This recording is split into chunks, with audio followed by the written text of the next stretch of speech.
being at Kentucky Baptist Church.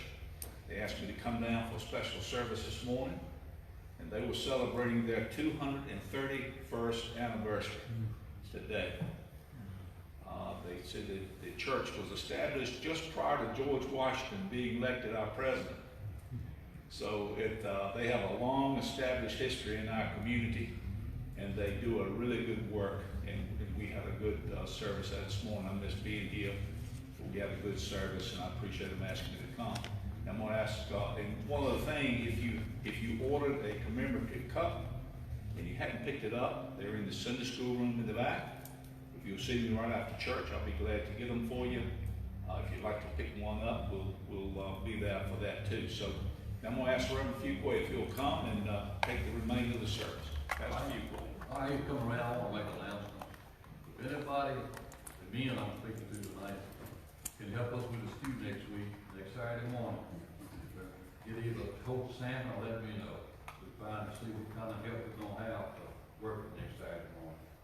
Don't know exactly what time we'll get started yet, but we're going to need your help. I had nobody say it, I just wanted, I just made it down that we didn't want to leave some help. So it's still scheduled for next Saturday, Mike? Okay. 9 o'clock Friday morning, for the Paul Taylor's Monday. All right. Reverend Fuqua. Thank you.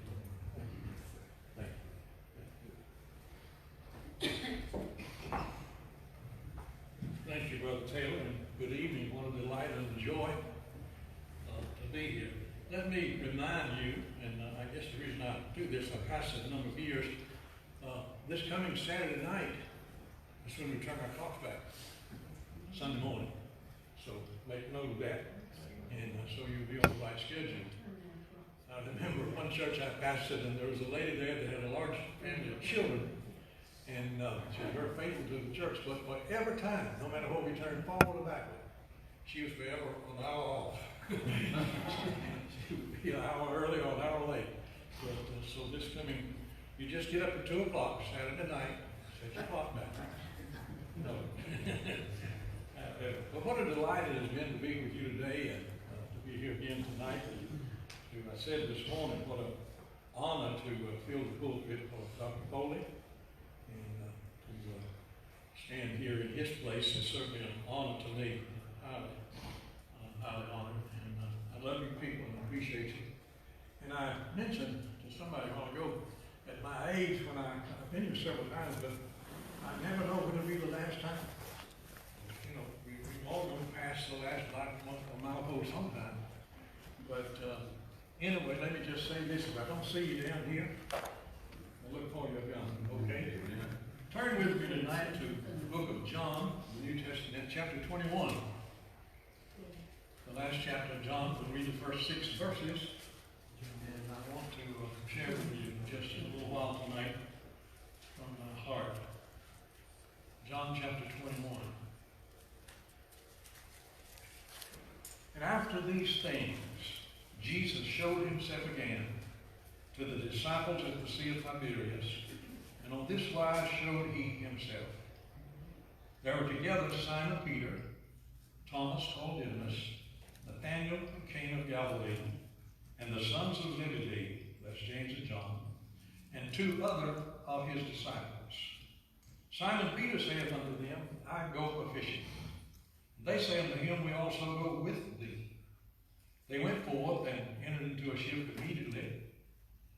That night they caught nothing. But when the morning was now come, Jesus stood on the shore, but the disciples knew not that it was Jesus. Verse 5.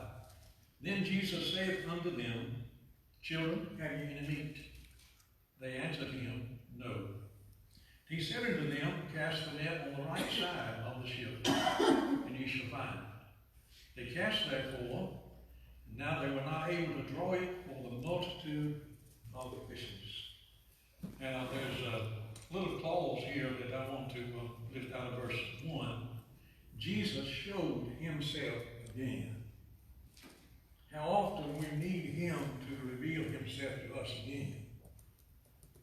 Just one time is not enough. My strength of yesterday is gone. I need him again today. So he showed himself again. And I hope tonight to be an encouragement. I prayed and sought the Lord and said, Lord, you know what we need and the times we're in and the troublesome days we're in, and everybody faces those troublesome days, that we need encouragement and we need the word from the Lord. So I want you to understand that Jesus is available to show himself again. Now it says, after these things, now he's talking about the things that had happened prior to this, where Jesus was tried and finally condemned and crucified. They watched him as he hung on the cross and shed his blood and breathed his last breaths. And the last breath was gone, blood was out. Dropped his head, bowed his head, and said, it's finished. They watched him as he's removed from the cross.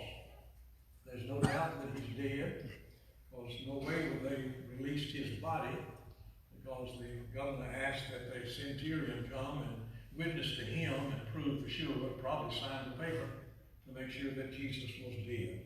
So they witnessed all of this, like they put in a tomb, stone rolled to the door, and stone sealed with the king's seal.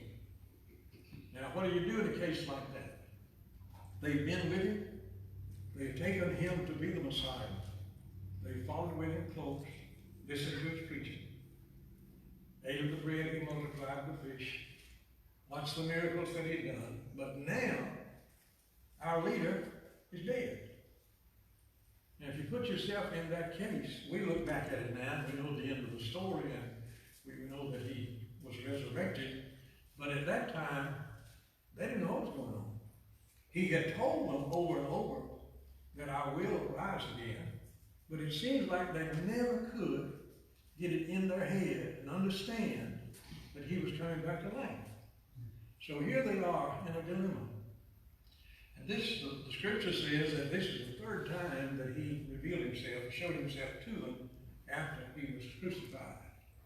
So the disciples are in a dilemma, to know what to do. Our leader's gone.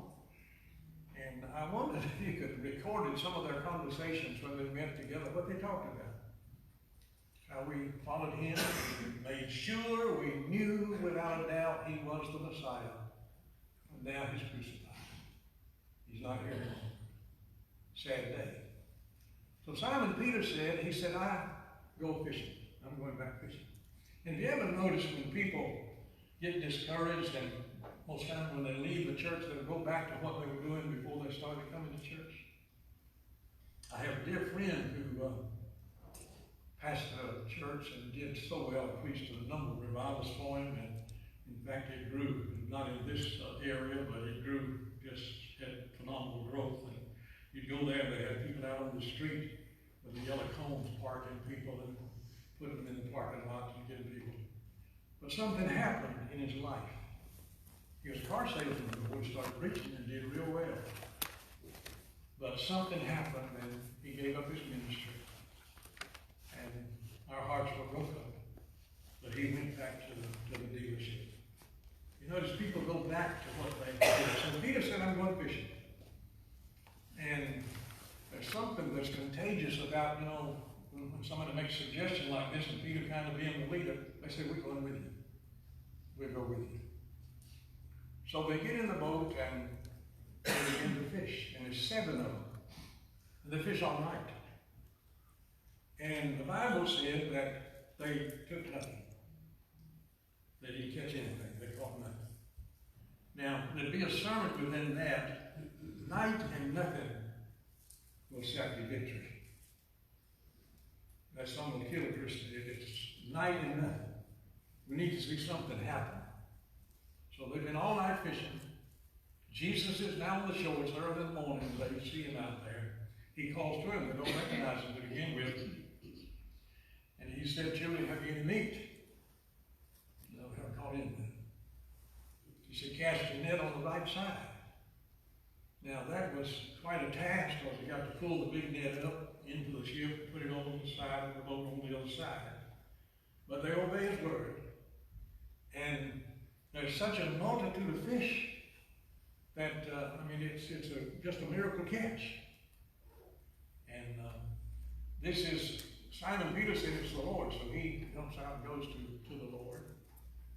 Jesus is on the shore and he's got the grill set up and the fish fried and there's all the trimmings and everything. And he said, come and dine. Now there's a scripture said, John said, close to, right in these verses here somewhere, that then were the disciples glad when they saw the Lord. And this is the time that he appeared into the room where they were assembled. You know, when you go through a trial and a test and you think, well, how can I make it? Seems like the sun's gone down and there's no hope and things get worse and worse. Bad matters get worse. Family member won't do right. Children gone astray. Problems, troubles. Jobs not going well. Things happen. Health is gone down and down. But when Jesus walks into the picture, things change. When he appears, when he shows himself again, things change. And it's a wonderful, wonderful thing when Jesus, if you could picture, you see the storm and how the boat is going in another place. But when Jesus walks in, you see the side of the picture, way out there in the perimeter. But when he walks into view, things begin to change. And that's happened so many times in my life, and I'm sure in your life. All of us have these stories that we could share of our Christian experience, our Christian life. And there are times of discouragement and problems that settle down over all of us, I'm sure. But they're discouraged, and Simon said, I'm going fishing. So they go back out there. But Jesus appears to them, the Bible said, again. Thank God that he appeared again. How often we need to have his appearance. For him to appear to us. I've seen this, and a lot of you, I'm sure you deal with people that are sick, hospital patients, and others that have different problems.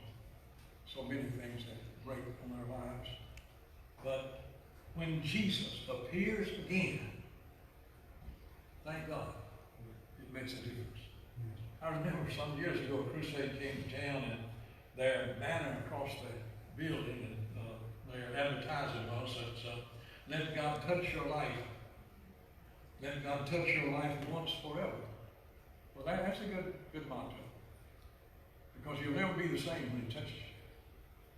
But I want to go a step further, not let him just touch your life once, but he needs to touch us often. I must admit to you, I often need that reassurance. Often need that fresh anointing from the Lord. Just because you're called to preach and you live in the Word, but you still have those days. And I'm sure if there's anybody that the enemy fights, he'll fight at those who lead him, those who carry the banner.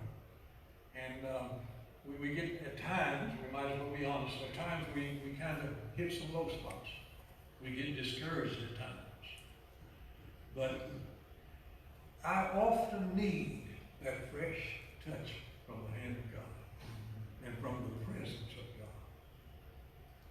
Not just to have his blessings of his hand, but to know that his anointing, to see his face, and to be assured and reassured that we're on the right road and all is well, and he's with us. Thank God that he can appear again.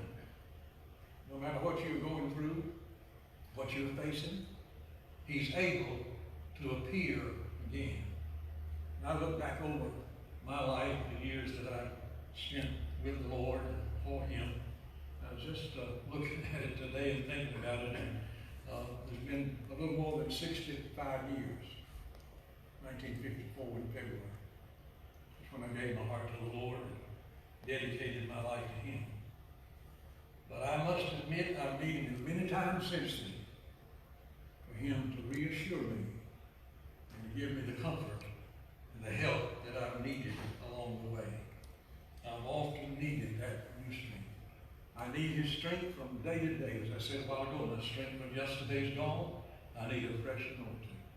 Stand up every morning out of bed, put my feet on the floor, and say, Lord, thank you that I can stand up. I need you today to guide me, to direct me, put your hand about me, and dangerous. It's dangerous on the highway. It's dangerous many, many other ways. But I'm glad that God supplies to put angels around us and to stand by us and to help us and to see us through. And I look back over my life, and I know I'm the least of all of his children. I understand that. Talk to him daily, just for my benefit, to tell him, Lord, I'm weak. I need you. I need your help.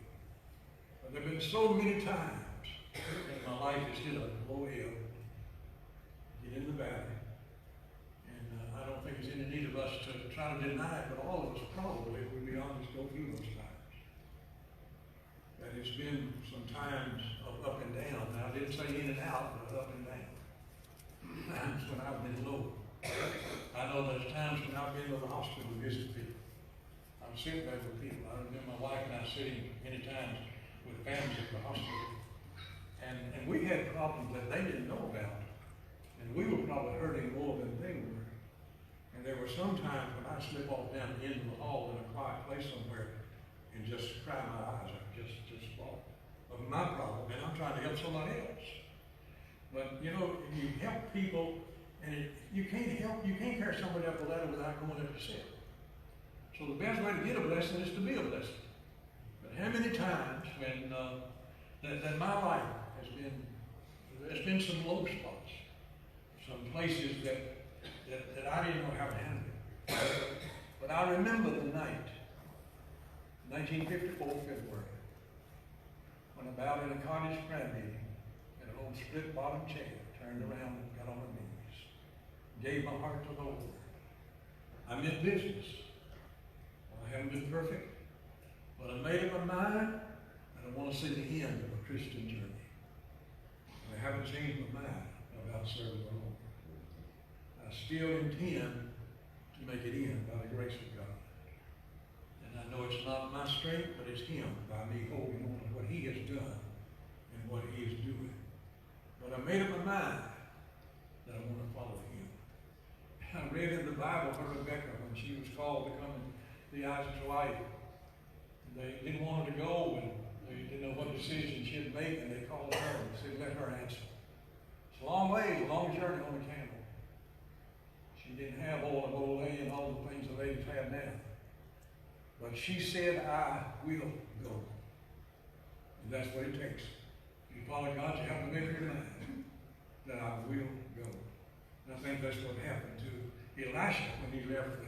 When Elijah called him, or God called him, and Elijah came by and he left the oxen in the field he was plowing, started running down to the man of God, said, wait, I'm going to follow you. And you know the story as well as I do. But he destroyed the oxen. The Bible said he killed them and burned their flesh with the instruments of the oxen. And I think what he was saying is, when I leave the farm, when I leave this plow, I'm not coming back. I don't want these oxen lowing after me when I start following. That's why a lot of people don't go far with God. They don't give up. They don't turn loose.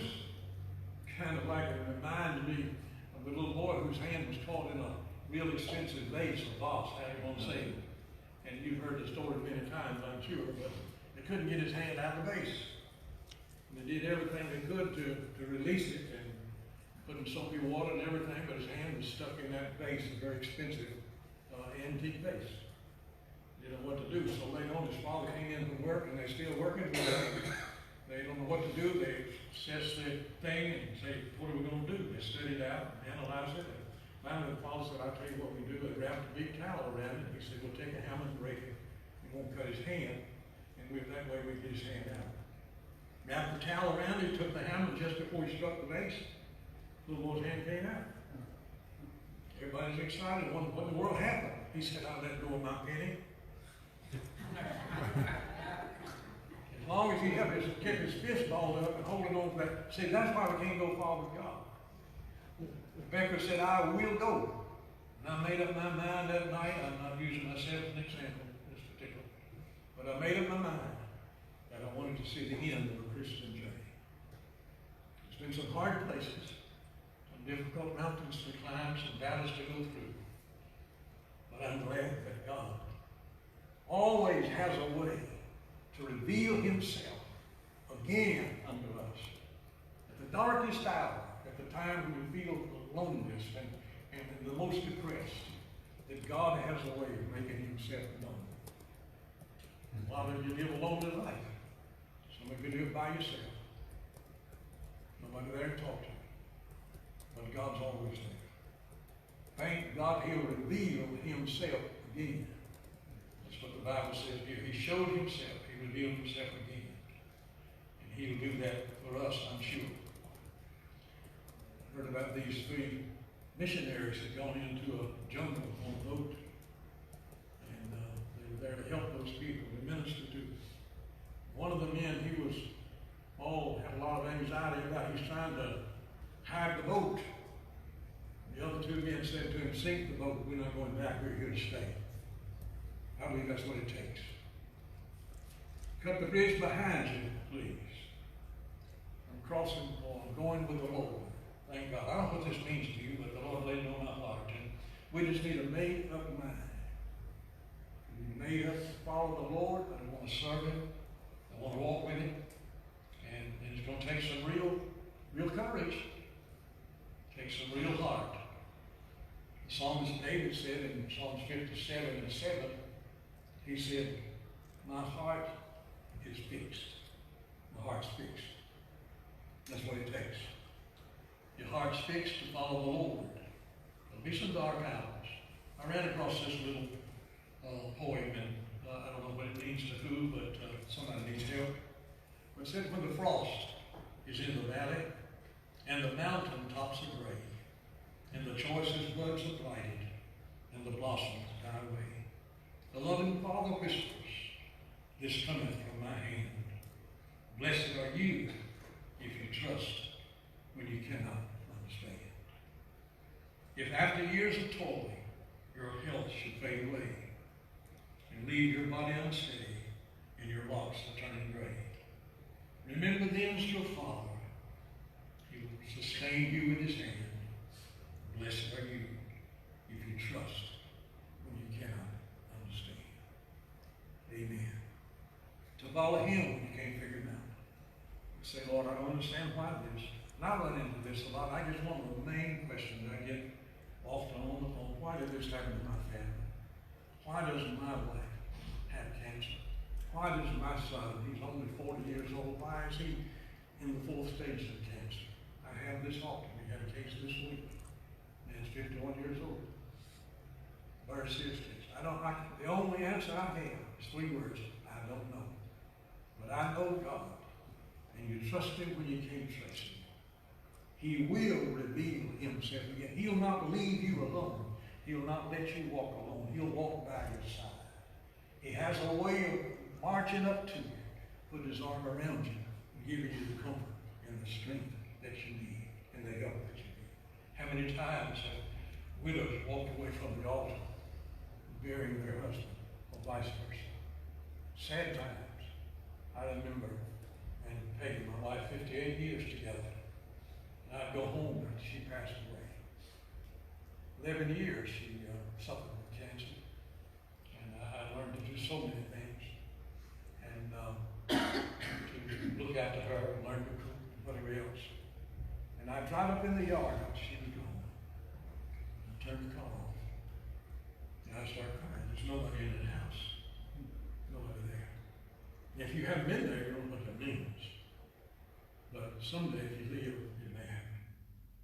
But the assurance is this. I can tell you this, that God never failed. Every time, somehow, he comforted me. And some of you have been there. You know exactly what I'm saying. Going through it now. But he showed himself. I wish we could get this. It meant so much to me. He showed himself again. Thank God he's available. He is the God who cares about us. His eyes are upon us. He knows our hurt. He understands our feeling. He knows about it. And he cares. Nobody else may not care like he does. But thank God he cares. He loves us and he knows where we are. The songwriter said, standing somewhere in the shadows, you'll find Jesus. He's the dearest friend who always cares and understands. Standing somewhere in the shadows, you'll find him. And you'll know him by the nail prints in his hands.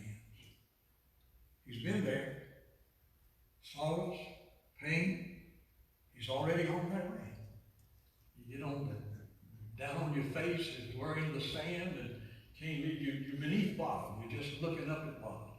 But if you get strength enough to open your eyes, I assure you, you can see his footprints. He's already been there. He knows where we are. Thank God for a God who understands and who cares. He showed himself again to the disciples. And God will see us through. I lived and gleaned and gleaned from the scriptures so much. Isaiah 41:10, where he says to us, he said, fear thou not, I'm with thee. Be not dismayed, I'm thy God. I will strengthen thee, yea, I will help thee. I will uphold thee with the right hand of my righteousness. Thank God forever he'll do that. And the psalmist tells us in Psalms 34, we find these words, the angel of the Lord encampeth round about them that fear him and deliver them. Verse 15 says, Psalms 34, the eyes of the Lord upon the righteous, and his ears are open unto our cry. Oh, I'm sharing all this, talking about this tonight, I guess preaching to myself, but I need this, that maybe somebody else does too. The Lord is nigh unto them that are of a broken heart, and saveth such as be of a contrite spirit. He said, many are the afflictions of the righteous, but the Lord delivereth him out of them all. Thank God he's there. He showed himself again. Isaiah said in chapter 54, verse 7 and 8, he said, for a small moment I have forsaken thee, but with great mercies I will gather thee. He said, in a little wrath I hid my face from thee for a moment, but with everlasting kindness will I have mercy on thee, saith the Redeemer. Forsaken you for a little moment, but I'll show myself to you again. I believe the disciples, if they could speak to you tonight, would say the same thing. That he showed himself again. He did not leave us. He didn't leave us comfortless, but he came to us. And in fact, he has given to us another comforter, the Holy Spirit. Thank God tonight for the comforter. He reveals Jesus to us. The Bible says he showed himself again. Thank God forever. All these things happened just to prove to us, and they're examples to us, that God loves us. In the 14th chapter of Matthew, the disciples are out in the storm, terrible storm. They're there by themselves, boats being tossed to and fro. But somehow, Jesus begins to walk on the water and comes to them. He showed himself again. And how many times in our storms of life, times when things just don't turn out as they ought to, but Jesus showed himself again. He walks in the storm. He comes in to where we are and brings the comfort that we need. Paul was in the ship in Acts 27 on the way to Rome. They haven't seen the stars or the moon in several days, and the typhoon is upon them. And it's like a hurricane, or whatever they want to call it. And the boat's being tossed. 276 souls on the boat. And they unloaded the boat, thrown off much of the wear that's in the boat, lighten the ship. Still seems to be no hope. And it said when it seemed like all hope of them was gone, Paul stood in the midst of the people and said, you can be of good cheer. For there stood by me in the night an angel of God, whom I serve. He said everything's going to be all right. Not the loss of one soul, not one life. But I'm going to have to testify. He said, I'm going, and that's what the Lord said. You're going to testify before Caesar. And the Lord gave him all of those souls, 276 souls. Be of good cheer, for the Lord stood by me. How many of you at night, times from darkness, clouds have closed in, you wondered what the future holds? How am I going to make this? You buried that child that you love so much. And you felt, what am I going to do? I remember our little girl, and I talk about this quite often because she was so precious. Almost 3 years old, the first child we had. Been married about 3 years when she came along. The Lord saw fit to take her. Just Peg and I, we didn't know what to do. What are we going to do? But I can stand here tonight and testify to you that somehow some way, God revealed himself every time in the darkness of the night. Weeping may endure for a night, but joy cometh in the morning. Be of good cheer. There stood by me in the night an angel of God. The little girl, they buried the mother. The only child left, just with her dad. She's 2 or 3 years old. He puts her to bed and buried the mother that day. Go home, lonesome, everybody now's gone. He puts her in the bed, pulls the sheet up around her little neck, kisses her good night. She's sobbing. He goes across the hall, gets in his bed. His heart's about to break. His chest is about to burst. Mother's gone. I'm left with this child. Child's weeping. She calls out and said, Dad, may I come over there and sleep with you? He said, yeah, honey. She jumps out of the bed, goes down, falls down around her feet. She runs across the hall, climbs up in the bed with Dad and snuggles up close. And face is hot with tears. And he'd like to, for her sake, he's holding back. He'd like to just go out and just cry out. But she snuggles up close. And she said, Dad, you love it if it is dark, don't you? Hallelujah. God loves us if it is dark. He knows where we are. He showed himself again. And he'll show himself again. He'll do it if we'll trust him and believe him. The Bible said, after these things, dark days for the disciples. Crucifixion has taken place. He's gone. What are we going to do? But Jesus appeared again. He showed himself again.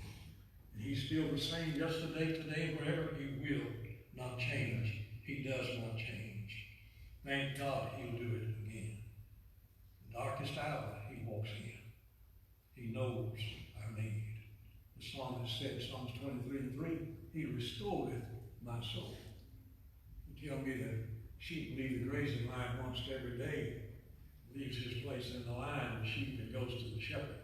And if the shepherd's sitting down, he rubs up against the shoulder. Yes, sheep, he rubs up against him. If he's standing up, he rubs up against his knees and his legs. Reaches down and rubs his head. It just helps him, it blesses him. And the sheep said, he restores. David said, he restores my soul.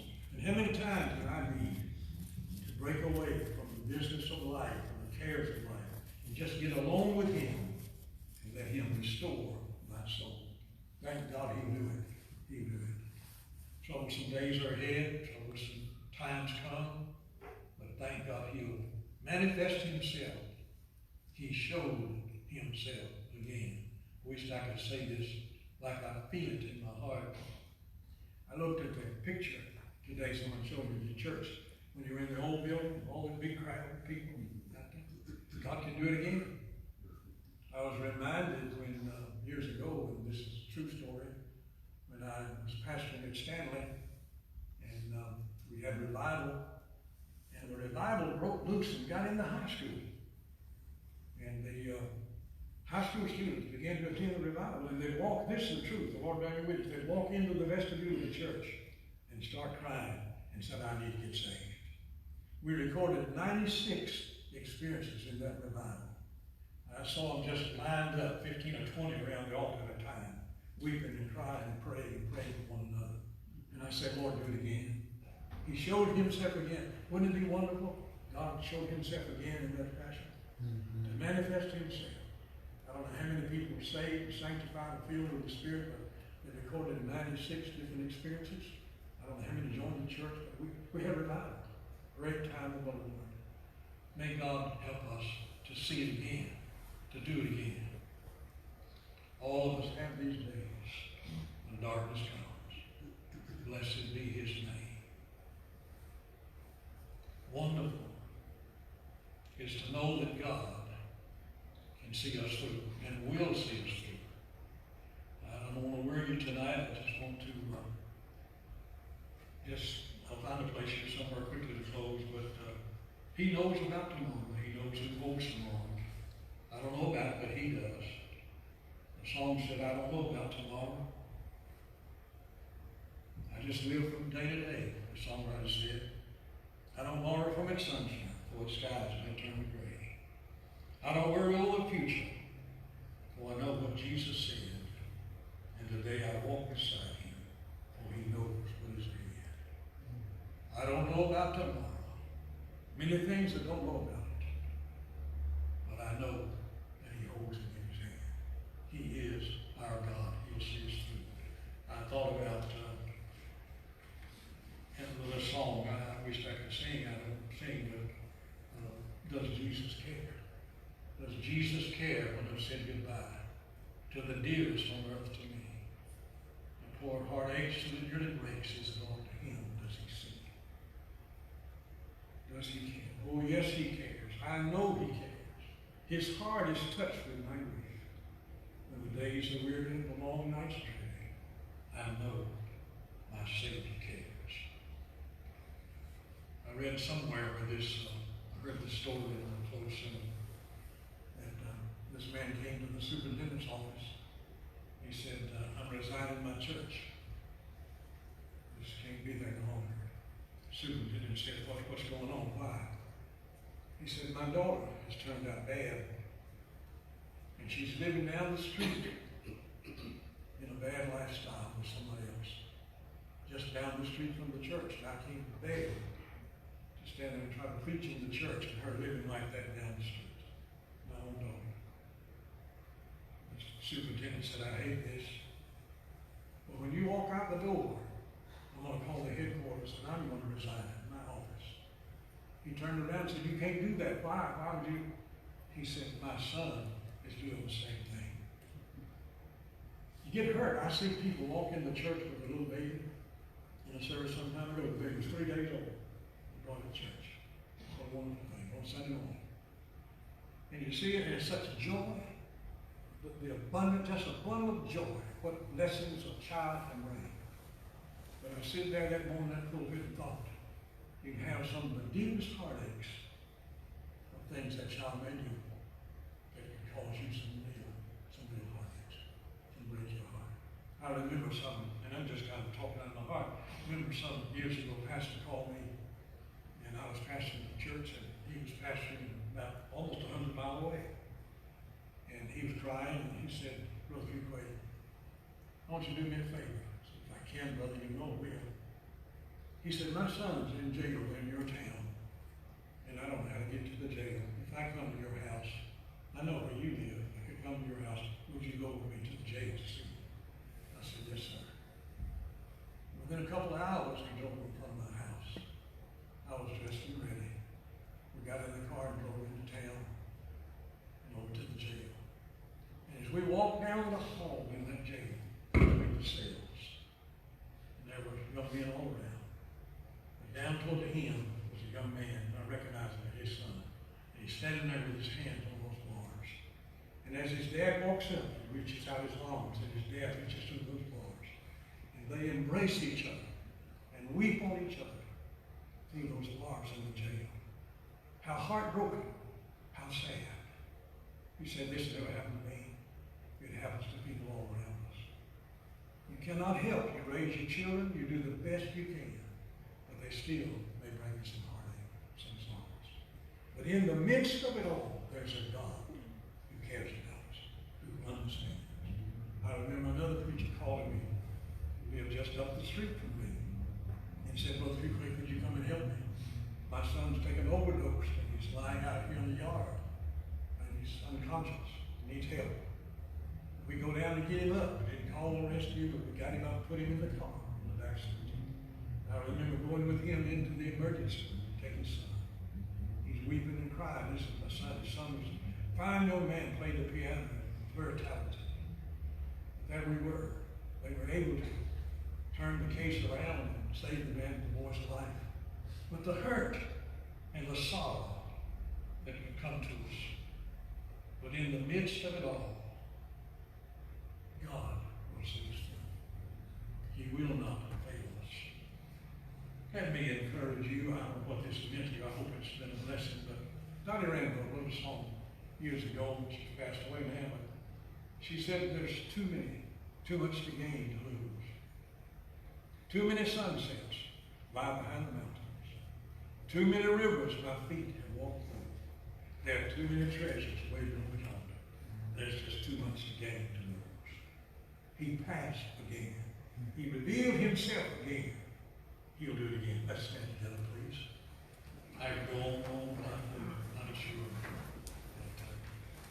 I hope you got the point of what I'm trying to say. That God cares about us. He loves us tonight. We be encouraged in the Lord.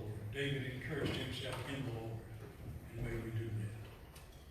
Amen. Could we just come and stand around the altar here and pray together? Would you like to?